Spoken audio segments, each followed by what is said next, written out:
Chapter 5. The Fall of the First Men. Part 1. The First Dark Age. We have reached a period in man's history rather less than 5,000 years after the life of Newton.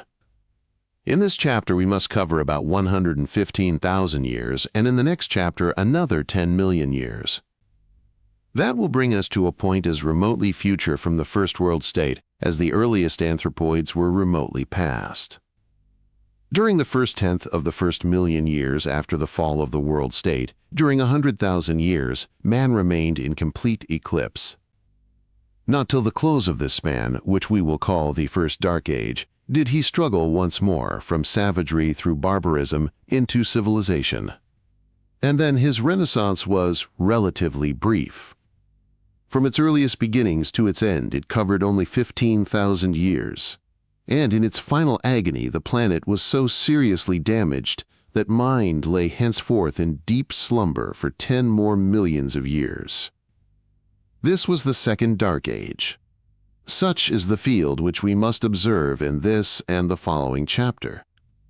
It might have been expected that, after the downfall of the First World State, recovery would have occurred within a few generations. Historians have, indeed, often puzzled over the cause of this surprisingly complete and lasting degradation. Innate human nature was roughly the same immediately after, as immediately before the crisis, yet minds that had easily maintained a world civilization in being proved quite incapable of building a new order on the ruins of the old. Far from recovering, man's estate rapidly deteriorated till it had sunk into abject savagery. Many causes contributed to this result, some relatively superficial and temporary, some profound and lasting. It is as though fate, directing events toward an allotted end, had availed herself of many diverse instruments, none of which would have sufficed alone, though all worked together irresistibly in the same sense.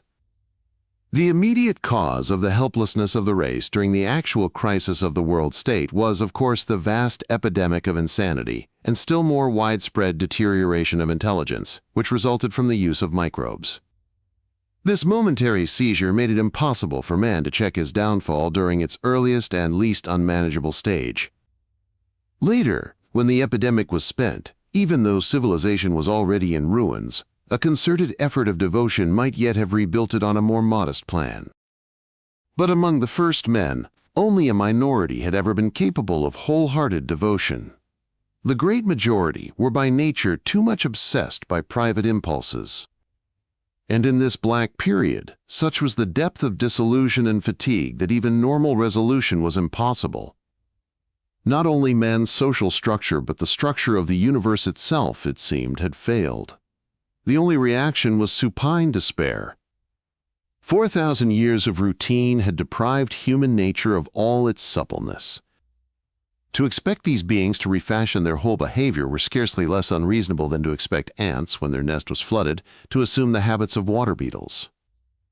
But a far more profound and lasting cause doomed the first men to lie prone for a long while, once they had fallen. A subtle physiological change, which it is tempting to call general senescence of the species, was undermining the human body and mind. The chemical equilibrium of each individual was becoming more unstable, so that, little by little, man's unique gift of prolonged youth was being lost. Far more rapidly than of old, his tissues failed to compensate for the wear and tear of living. This disaster was by no means inevitable, but it was brought on by influences peculiar to the makeup of the species and aggravated artificially. For during some thousands of years, man had been living at too high a pressure in a biologically unnatural environment, and had found no means of compensating his nature for the strain thus put upon it. Conceive, then, that after the fall of the First World State, the generations slid rapidly through dusk into night. To inhabit those centuries was to live in the conviction of universal decay and under the legend of a mighty past. The population was derived almost wholly from the agriculturists of the old order, and since agriculture had been considered a sluggish and base occupation, fit only for sluggish natures, the planet was now peopled with yokels. Deprived of power, machinery, and chemical fertilizers, these bumpkins were hard put to it to keep themselves alive. And indeed, only a tenth of their numbers survived the Great Disaster. The second generation knew civilization only as a legend. Their days were filled with ceaseless tillage and in banding together to fight marauders. Women became once more sexual and domestic chattels. The family or tribe of families became the largest social whole. Endless brawls and feuds sprang up between valley and valley, and between the tillers and the brigand swarms. Small military tyrants rose and fell, but no permanent unity of control could be maintained over a wide region.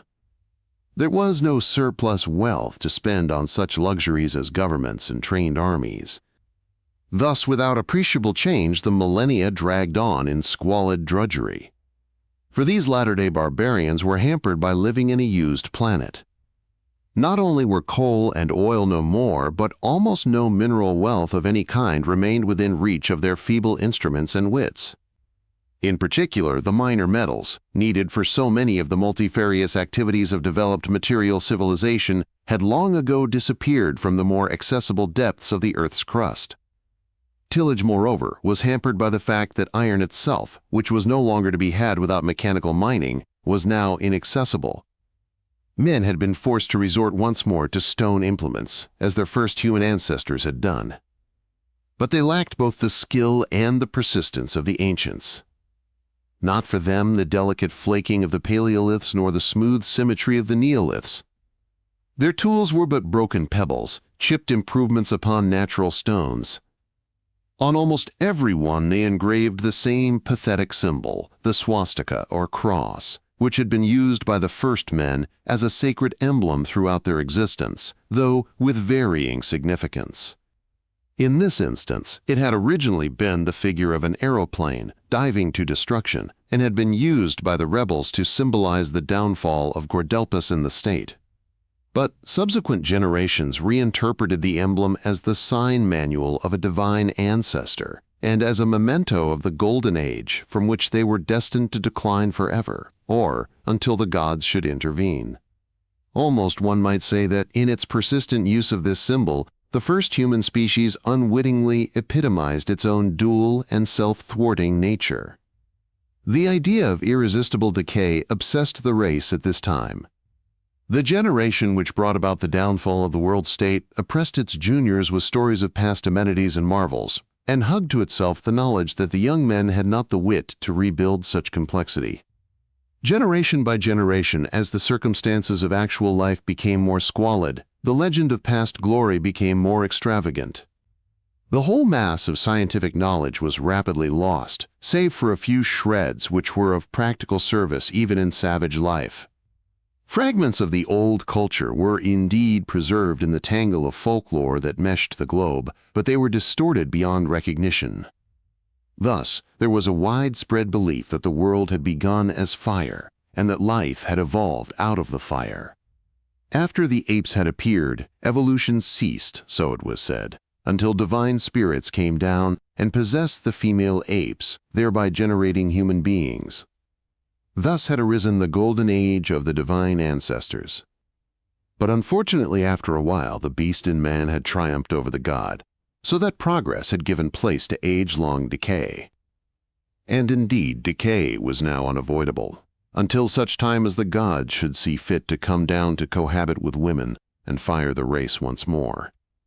This faith in the second coming of the gods persisted here and there throughout the first Dark Age, and consoled men for their vague conviction of degeneracy. Even at the close of the first Dark Age, the ruins of the ancient residential pylons still characterized every landscape, often with an effect of senile domination over the hovels of latter-day savages. For the living races dwelt beneath these relics like puny grandchildren playing around the feet of their fathers, once mightier fathers. So well had the past built, and with such durable materials, that even after 100 millennia, the ruins were still recognizably artifacts. Though for the most part they were, of course, by now little more than pyramids of debris overgrown with grass and brushwood, most of them retained some stretch of standing wall, and here and there a favored specimen still reared from its rubble-encumbered base 100 foot or so of cliff, punctured with windows. Fantastic legends now clustered round these relics. In one myth, the men of old had made for themselves huge palaces which could fly. For 1,000 years, an eon to these savages, men had dwelt in unity and in reverence of the gods, but at last they had become puffed up with their own glory and had undertaken to fly to the sun and moon and the field of stars, to oust the gods from their bright home. But the gods sowed discord among them, so that they fell a-fighting one another in the upper air, and their swift palaces crashed down to the earth in thousands, to be monuments of man's folly forever after. In yet another saga, it was the men themselves who were winged. They inhabited dovecots of masonry, with summits overtopping the stars and outraging the gods, who therefore destroyed them. Thus, in one form or another, this theme of the downfall of the mighty flyers of old tyrannized over these abject peoples. Their crude tillage, their hunting, their defense against the reviving carnivora were hampered at every turn by fear of offending the gods by any innovation. Part 2. The Rise of Patagonia. As the centuries piled up, the human species had inevitably diverged once more into many races in the various geographical areas. And each race consisted of a swarm of tribes, each ignorant of all but its immediate neighbors.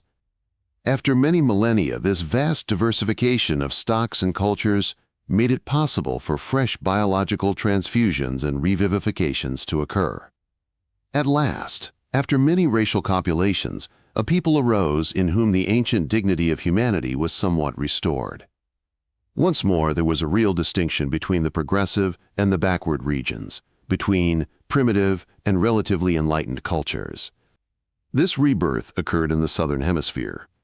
Complex climatic changes had rendered the southern part of South America a fit nursery for civilization. Further, an immense warping of the Earth's crust to the east and south of Patagonia had turned what was once a relatively shallow region of the ocean into a vast new land connecting America with Antarctica by way of the former Falkland Islands and South Georgia, and stretching thence east and northeast into the heart of the Atlantic. It happened also that in South America the racial conditions were more favorable than elsewhere. After the fall of the First World State, the European element in this region had dwindled, and the ancient Indian and Peruvian stock had come into dominance. Many thousands of years earlier, this race had achieved a primitive civilization of its own. After its ruin at the hands of the Spaniards, it had seemed a broken and negligible thing, yet it had ever kept itself curiously aloof in spirit from its conquerors.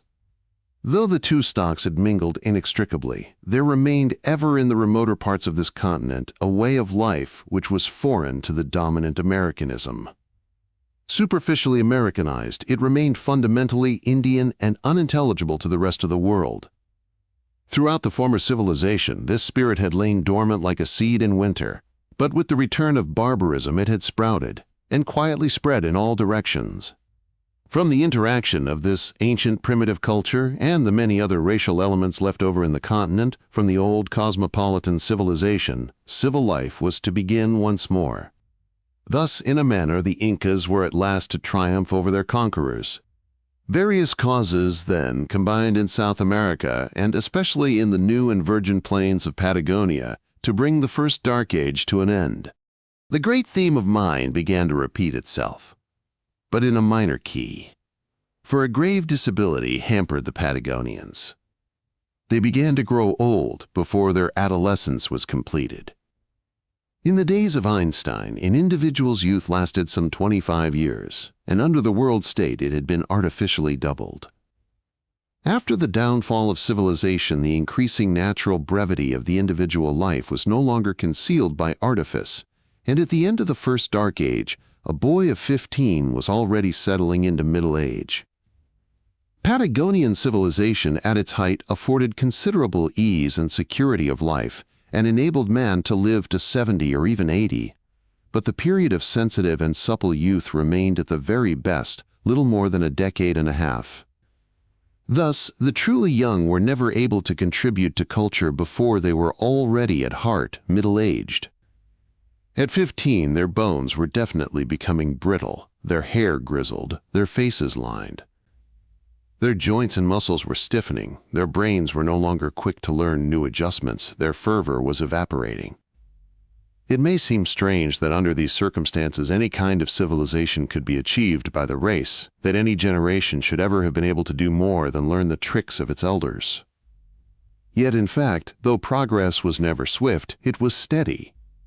For though these beings lacked much of the vigor of youth, they were compensated somewhat by escaping much of youth's fevers and distractions. The first men, in fact, were now a race whose wild oats had been sown, and though their youthful escapades had somewhat crippled them, they had now the advantage of sobriety and singleness of purpose.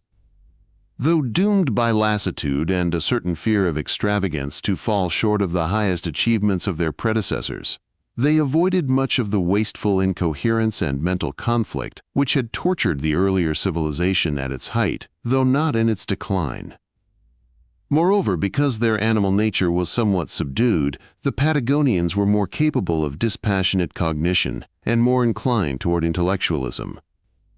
They were a people in whom rational behavior was less often subverted by passion, though more liable to fail through mere indolence or faint-heartedness. Though they found detachment relatively easy, theirs was the detachment of mere lassitude, not the leap from the prison of life's cravings into a more spacious world. One source of the special character of the Patagonian mind was that in it the sexual impulses was relatively weak.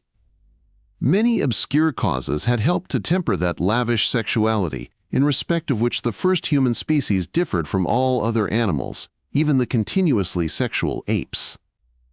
These causes were diverse, but they combined to produce in the last phase of the life of the species a general curtailment of excess energy. In the Dark Ages, the severity of the struggle for existence had thrust the sexual interest back almost into the subordinate place which it occupies in the animal mind. Coitus became a luxury only occasionally desired, while self-preservation had become once more an urgent and ever-present necessity. When at last life began to be easier, sexuality remained in partial eclipse, for the forces of racial senescence were at work. Thus the Patagonian culture differed in mood from all the earlier cultures of the first men. Hitherto it had been the clash of sexuality and social taboo that had generated half the fervor and half the delusions of the race.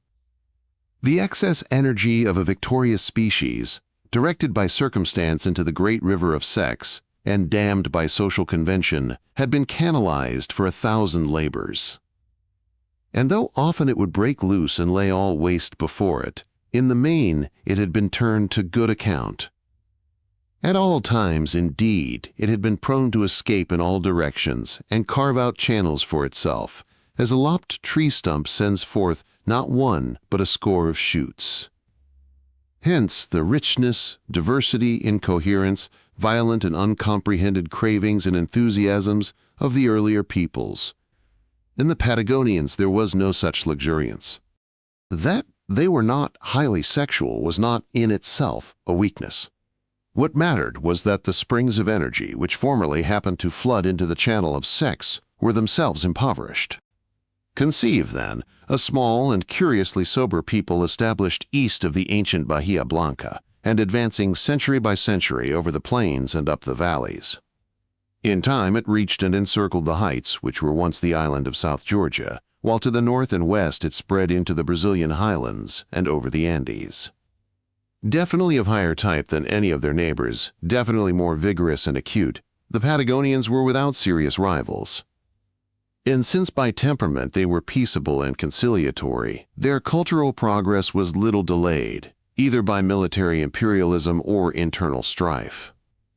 Like their predecessors in the Northern Hemisphere, they passed through phases of disruption and union, retrogression and regeneration, but their career was on the whole more steadily progressive and less dramatic than anything that had occurred before. Earlier peoples had leapt from barbarism to civil life and collapsed again within 1,000 years. The slow march of the Patagonians took 10 times as long to pass from a tribal to a civic organization. Eventually they comprised a vast and highly organized community of autonomous provinces, whose political and cultural center lay upon the new coast northeast of the ancient Falkland Islands, while its barbarian outskirts included much of Brazil and Peru. The absence of serious strife between the various parts of this empire was due partly to an innately pacific disposition, partly to a genius for organization.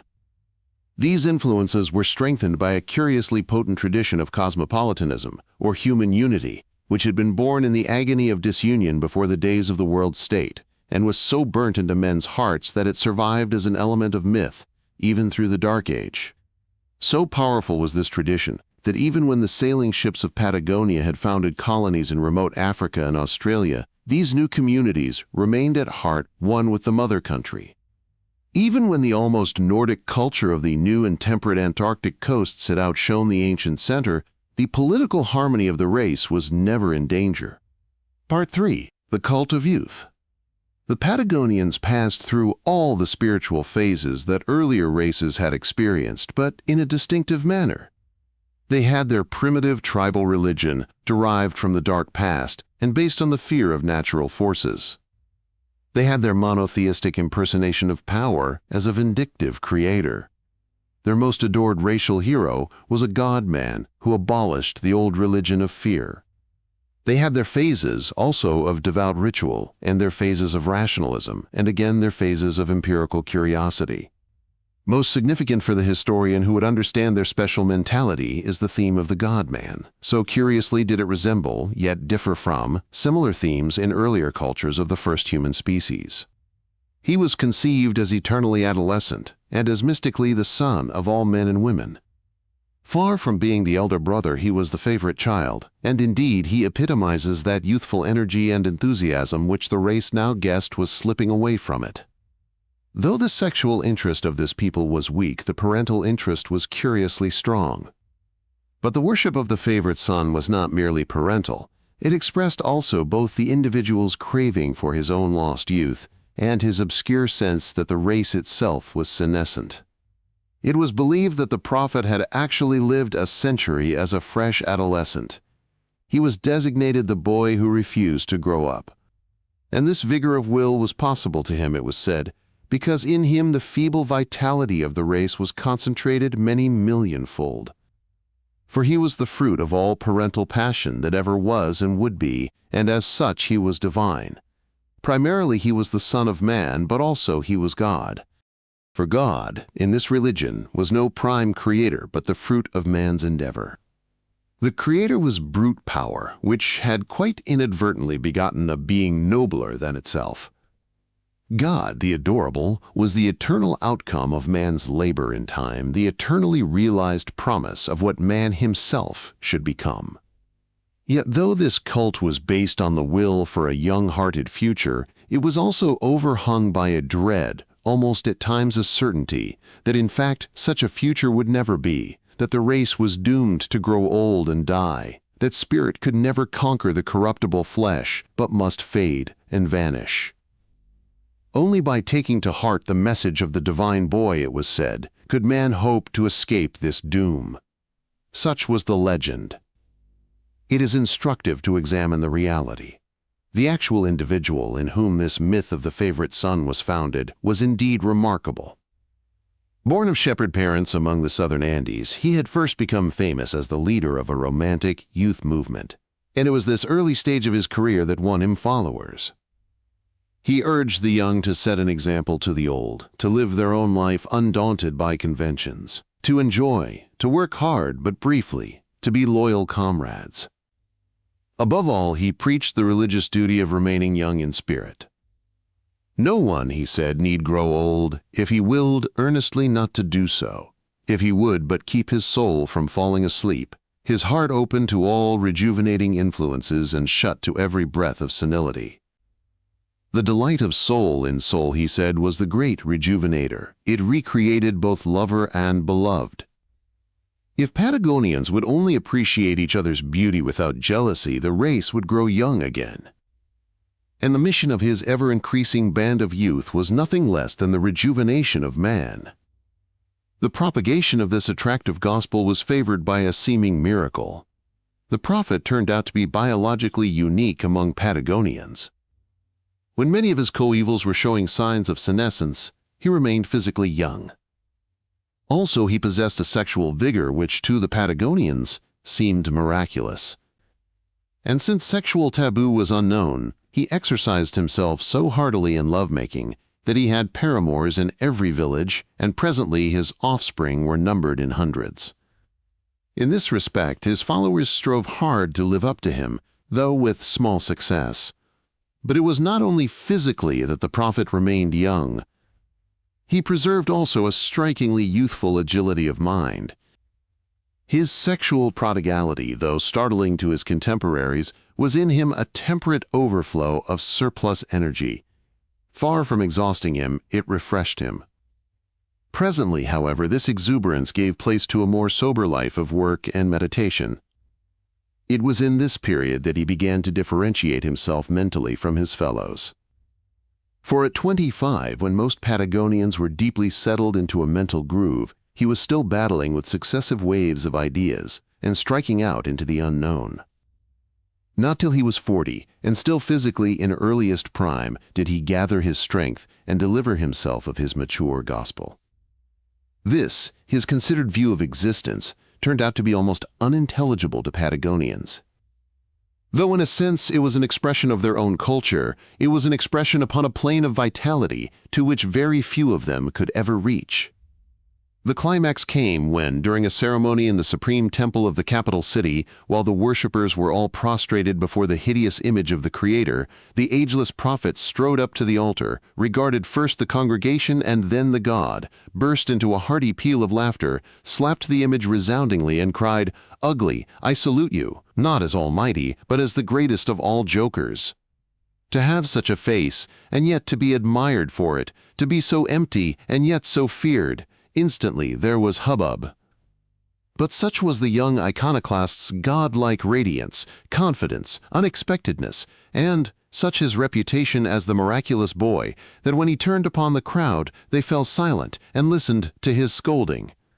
"Fools," he cried. "Senile, infants. If God really likes your adulation and all this hugger-mugger, it is because he enjoys the joke against you and against himself too. You are too serious, yet not serious enough, too solemn, and all for puerile ends. You are so eager for life that you cannot live. You cherish your youth so much that it flies from you. When I was a boy, I said, 'Let us keep young,' and you applauded and went about hugging your toys and refusing to grow up. What I said was not bad for a boy, but it was not enough. Now I am a man, and I say, for God's sake, grow up. Of course, we must keep young, but it is useless to keep young if we do not also grow up, and never stop growing up. To keep young, surely, is just to keep supple and keen, and to grow up is not at all a mere sinking into stiffness and into disillusion, but a rising into ever finer skill in all the actions of the game of living. There is something else, too, which is a part of growing up, to see that life is really, after all, a game, a terribly serious game, no doubt, but nonetheless a game. When we play a game, as it should be played, we strain every muscle to win, but all the while we are less for winning than for the game. And we play the better for it. When barbarians play against a Patagonian team, they forget that it is a game and go mad for victory. And then how we despise them. If they find themselves losing, they turn savage, if winning, blatant. Either way, the game is murdered, and they cannot see that they are slaughtering a lovely thing. How they pester and curse the umpire, too. I have done that myself, of course, before now, not in games, but in life. I have actually cursed the umpire of life. Better so, anyhow, than to insult him with presents, in the hope of being favored, which is what you are doing here, with your salams and your vows. I never did that. I merely hated him. Then later I learned to laugh at him, or rather at the thing you set up in his place. But now at last I see him clearly and laugh with him at myself for having missed the spirit of the game. But as for you, coming here to fawn and whine and cadge favors of the umpire. At this point the people rushed toward him to seize him. But he checked them with a young laugh that made them love while they hated. He spoke again. I want to tell you how I came to learn my lesson. I have a queer love for clambering about the high mountains, and once when I was up among the snowfields and precipices of Aconcagua, I was caught in a blizzard. Perhaps some of you may know what storms can be like in the mountains. The air became a hurtling flood of snow. I was swallowed up and carried away. After many hours of floundering, I fell into a snowdrift. I tried to rise but fell again and again till my head was buried. The thought of death enraged me, for there was still so much that I wanted to do. I struggled frantically, vainly. Then, suddenly, how can I put it, I saw the game that I was losing, and it was good. Good, no less to lose than to win. For it was the game now, not victory, that mattered. Hitherto I had been blindfold and a slave to victory. Suddenly I was free and with sight. For now I saw myself, and all of us, through the eyes of the umpire. It was as though a play actor were to see the whole play, with his own part in it, through the author's eyes from the auditorium. Here was I, acting the part of a rather fine man who had come to grief through his own carelessness before his work was done. For me, a character in the play, the situation was hideous, yet for me, the spectator, it had become excellent within a wider excellence. I saw that it was equally so with all of us, and with all the worlds. For I seemed to see 1,000 worlds taking part with us in the great show. And I saw everything through the calm eyes, the exultant, almost derisive, yet not unkindly, eyes of the playwright. Well, it had seemed that my exit had come, but no, there was still a cue for me. Somehow I was so strengthened by this new view of things that I struggled out of the snowdrift. And here I am once more. But I am a new man. My spirit is free. While I was a boy, I said, "Grow more alive." But in those days I never guessed that there was an aliveness far intenser than youth's flicker, a kind of still incandescence. Is there no one here who knows what I mean? No one who at least desires underscore this keener living? The first step is to outgrow this adulation of life itself, and this cadging obsequiousness toward power. Come, put it away. Break the ridiculous image in your hearts, as I now smash this idol. So saying, he picked up a great candlestick and shattered the image. Once more there was an uproar, and the temple authorities had him arrested. Not long afterwards he was tried for sacrilege and executed. For this final extravagance was but the climax of many indiscretions, and those in power were glad to have so obvious a pretext for extinguishing this brilliant but dangerous lunatic. But the cult of the divine boy had already become very popular, for the earlier teaching of the prophet expressed the fundamental craving of the Patagonians. Even his last and perplexing message was accepted by his followers, though without real understanding. Emphasis was laid upon the act of iconoclasm, rather than upon the spirit of his exhortation. Century by century the new religion, for such it was, spread over the civilized world. And the race seemed to have been spiritually rejuvenated to some extent by widespread fervor. Physically also a certain rejuvenation took place, for before his death, this unique biological, sport, or throwback to an earlier vitality produced some thousands of sons and daughters, and they in turn propagated the good seed far and wide. Undoubtedly, it was this new strain that brought about the golden age of Patagonia, greatly improving the material conditions of the race, carrying civilization into the northern continents, and attacking problems of science and philosophy with renewed ardor. But the revival was not permanent. The descendants of the prophet prided themselves too much on violent living. Physically, sexually, mentally, they overreached themselves and became enfeebled. Moreover, little by little, the potent strain was diluted and overwhelmed by intercourse with the greater volume of the innately senile, so that, after a few centuries, the race returned to its middle-aged mood. At the same time, the vision of the divine boy was gradually distorted. At first it had been youth's ideal of what youth should be, a pattern woven of fanatical loyalty, irresponsible gaiety, comradeship, physical gusto, and not a little pure devilry. But insensibly, it became a pattern of that which was expected of youth by sad maturity. The violent young hero was sentimentalized into the senior's vision of childhood, naive and docile. All that had been violent was forgotten, and what was left became a whimsical and appealing stimulus to the parental impulses. At the same time, this phantom was credited with all the sobriety and caution which are so easily appreciated by the middle-aged. Inevitably, this distorted image of youth became an incubus upon the actual young men and women of the race. It was held up as the model of social virtue, but it was a model to which they could never conform without doing violence to their best nature, since it was not any longer an expression of youth at all. Just as, in an earlier age, woman had been idealized and at the same time hobbled, so now youth. Some few, indeed, throughout the history of Patagonia attained a clearer vision of the prophet. Fewer still were able to enter into the spirit of his final message, in which his enduring youthfulness raised him to a maturity alien to Patagonia. For the tragedy of this people was not so much their senescence as their arrested growth. Feeling themselves old, they yearned to be young again. But, through fixed immaturity of mind, they could never recognize that the true, though unlooked-for, fulfillment of youth's passionate craving is not the mere achievement of the ends of youth itself, but an advance into a more awake and far-seeing vitality. Part 4. The Catastrophe. It was in these latter days that the Patagonians discovered the civilization that had preceded them. In rejecting the ancient religion of fear, they had abandoned also the legend of a remote magnificence, and had come to regard themselves as pioneers of the mind. In the new continent, which was their homeland, there were, of course, no relics of the ancient order, and the ruins that besprinkled the older regions had been explained as mere freaks of nature. But latterly, with the advance of natural knowledge, archaeologists had reconstructed something of the forgotten world. And the crisis came when, in the basement of a shattered pylon in China, they found a store of metal plates constructed of an immensely durable artificial element, on which were embossed crowded lines of writing. These objects were, in fact, blocks from which books were printed 1,000 centuries earlier. Other deposits were soon discovered, and bit by bit the dead language was deciphered.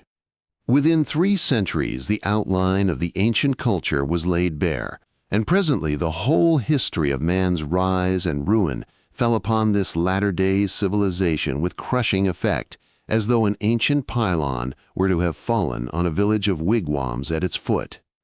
The pioneers discovered that all the ground which they had so painfully won from the wild had been conquered long ago and lost, that on the material side their glory was nothing beside the glory of the past, and that in the sphere of mind they had established only a few scattered settlements where formerly was an empire. The Patagonian system of natural knowledge had been scarcely further advanced than that of pre-Newtonian Europe. They had done little more than conceive the scientific spirit and unlearn a few superstitions. And now suddenly they came into a vast inheritance of thought. This in itself was a gravely disturbing experience for a people of strong intellectual interest. But even more overwhelming was the discovery, borne in on them in the course of their research, that the past had been not only brilliant but crazy, and that in the long run the crazy element had completely triumphed. For the Patagonian mind was by now too sane and empirical to accept the ancient knowledge without testing it. The findings of the archaeologists were handed over to the physicists and other scientists, and the firm thought and valuation of Europe and America at their zenith were soon distinguished from the degenerate products of the world state. The upshot of this impact with a more developed civilization was dramatic and tragic. It divided the Patagonians into loyalists and rebels, into those who clung to the view that the new learning was a satanic lie, and those who faced the facts. To the former party, the facts were thoroughly depressing. The latter, though overawed, found in them a compelling majesty and also a hope. That the earth was a mote among the star clouds was the least subversive of the new doctrines, for the Patagonians had already abandoned the geocentric view. What was so distressing to the reactionaries was the theory that an earlier race had long ago possessed and spent the vitality that they themselves so craved. The party of progress, on the other hand, urged that this vast new knowledge must be used, and that, thus equipped, Patagonia might compensate for lack of youthfulness by superior sanity. This divergence of will resulted in a physical conflict such as had never before occurred in the Patagonian world. Something like nationalism emerged.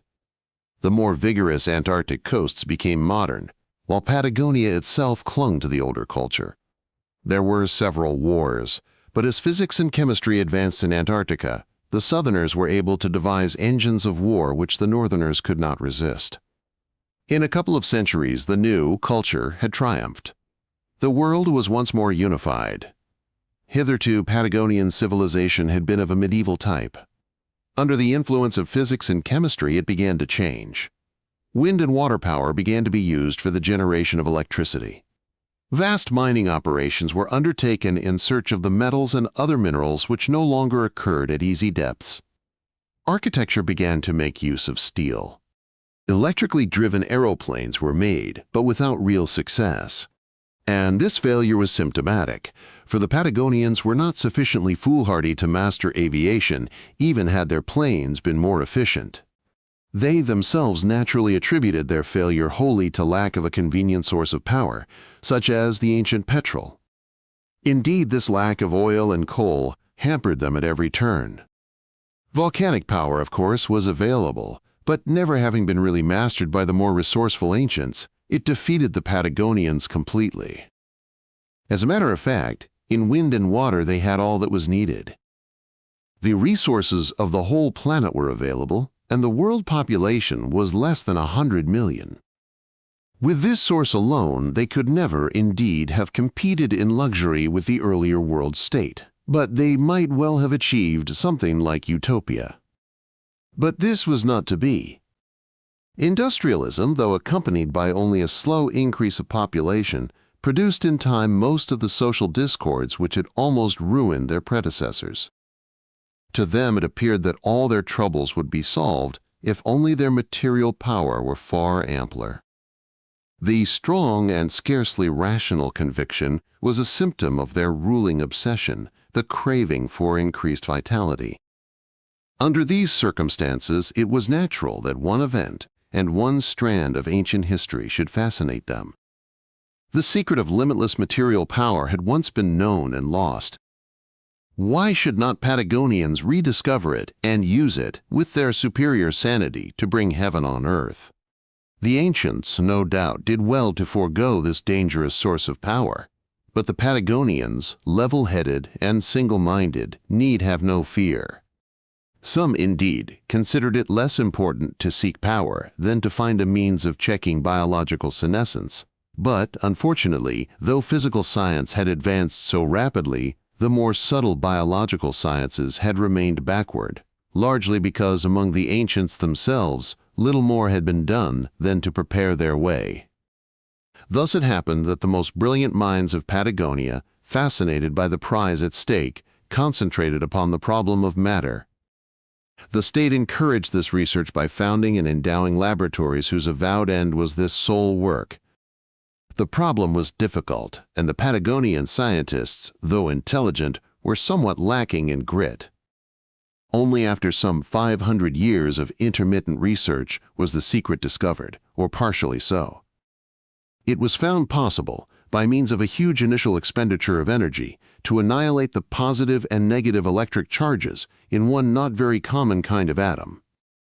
But this limitation mattered not at all. The human race now possessed an inexhaustible source of power which could be easily manipulated and easily controlled.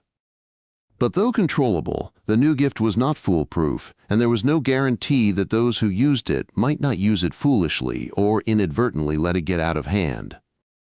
Unfortunately, at the time when the new source of energy was discovered, the Patagonians were more divided than of old. Industrialism, combined with the innate docility of the race, had gradually brought about a class cleavage more extreme even than that of the ancient world, though a cleavage of a curiously different kind. The strongly parental disposition of the average Patagonian prevented the dominant class from such brutal exploitation as had formerly occurred.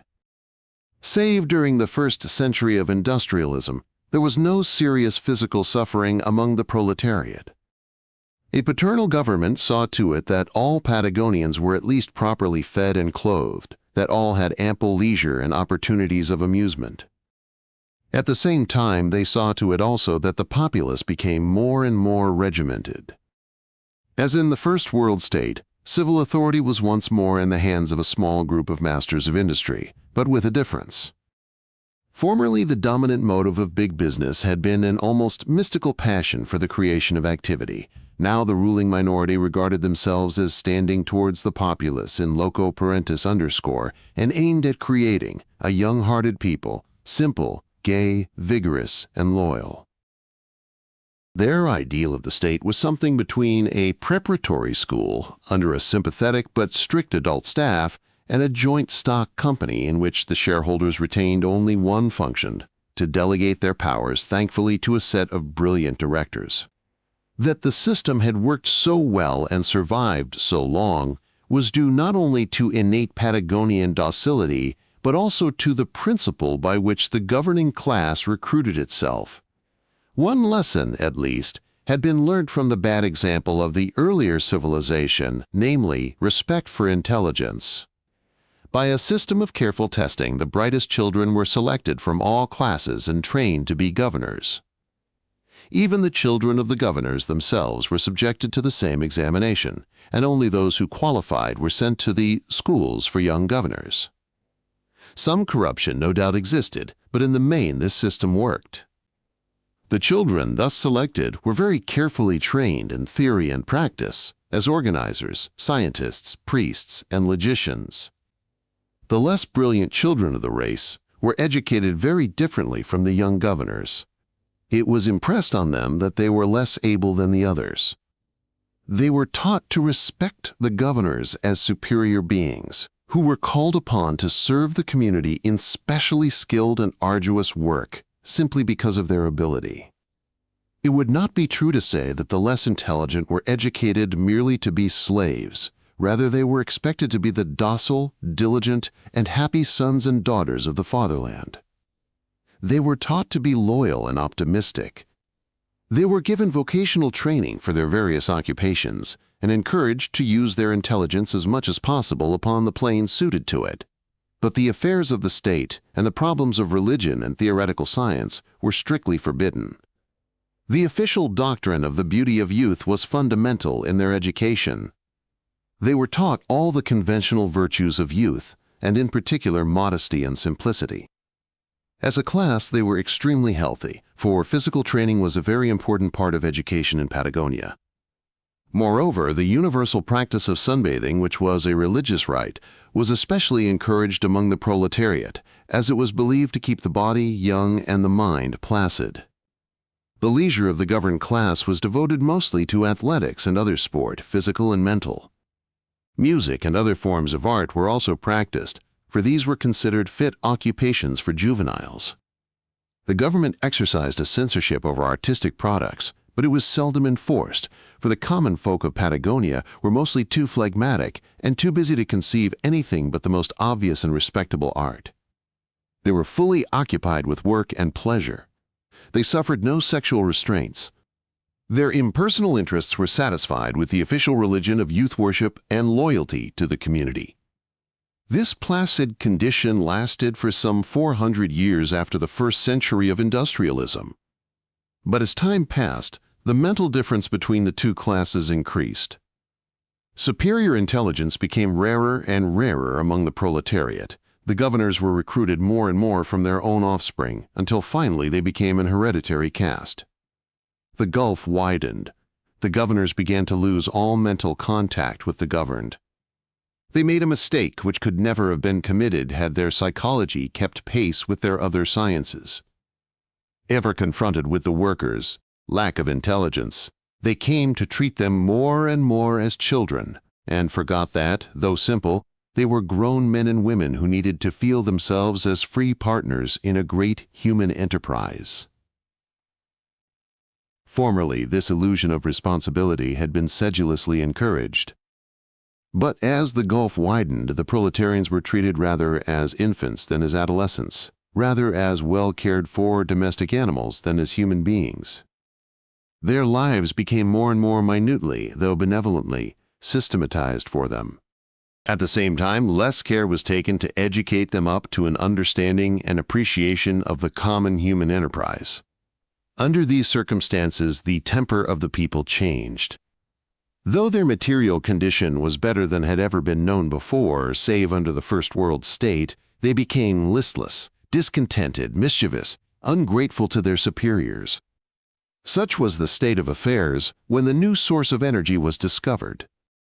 The world community consisted of two very different elements. First, a small, highly intellectual caste, passionately devoted to the state and to the advancement of culture amongst themselves.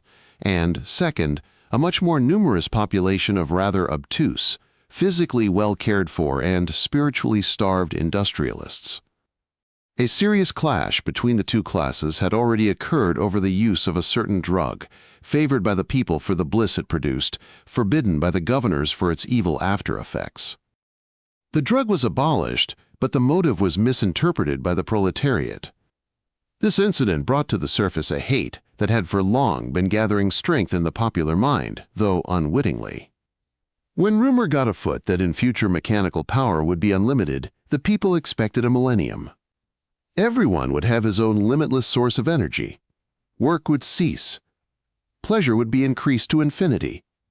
Unfortunately, the first use made of the new power was extensive mining at unheard-of depths in search of metals and other minerals, which had long ago ceased to be available near the surface. This involved difficult and dangerous work for the miners. There were casualties. Riots occurred. The new power was used upon the rioters with murderous effect, the governors declaring that, though their paternal hearts bled for their foolish children, this chastisement was necessary to prevent worse evils. The workers were urged to face their troubles with that detachment which the divine boy had preached in his final phase, but this advice was greeted with the derision which it deserved. Further strikes, riots, assassinations. The proletariat had scarcely more power against their masters than sheep against the shepherd, for they had not the brains for large-scale organization. But it was through one of these pathetically futile rebellions that Patagonia was at last destroyed. A petty dispute had occurred in one of the new mines. The management refused to allow miners to teach their trade to their sons, for vocational education, it was said, should be carried on professionally. Indignation against this interference with parental authority caused a sudden flash of the old rage. A power unit was seized, and after a bout of insane monkeying with the machinery, the mischief makers inadvertently got things into such a state that at last, the awful djinn of physical energy was able to wrench off his fetters and rage over the planet. The first explosion was enough to blow up the mountain range above the mine. In those mountains were huge tracts of the critical element, and these were detonated by rays from the initial explosion. This sufficed to set in action still more remote tracts of the element. An incandescent hurricane spread over the whole of Patagonia, reinforcing itself with fresh atomic fury wherever it went. It raged along the line of the Andes and the Rockies, scorching both continents with its heat. It undermined and blew up the Bering Straits, spread like a brood of gigantic fiery serpents into Asia, Europe, and Africa. Martians, already watching the Earth as a cat, a bird beyond its spring, noted that the brilliance of the neighbor planet was suddenly enhanced. Presently, the oceans began to boil here and there with submarine commotion. Tidal waves mangled the coasts and floundered up the valleys. But in time the general sea level sank considerably through evaporation and the opening of chasms in the ocean floor. All volcanic regions became fantastically active. The polar caps began to melt but prevented the Arctic regions from being calcined like the rest of the planet. The atmosphere was a continuous dense cloud of moisture, fumes, and dust, churned in ceaseless hurricanes. As the fury of the electromagnetic collapse proceeded, the surface temperature of the planet steadily increased, till only in the Arctic and a few favored corners of the subarctic could life persist. Patagonia's death agony was brief. In Africa and Europe, a few remote settlements escaped the actual track of the eruptions, but succumbed in a few weeks to hurricanes of steam. Of the 200 million members of the human race, all were burnt or roasted or suffocated within 3 months, all but 35, who happened to be in the neighborhood of the North Pole.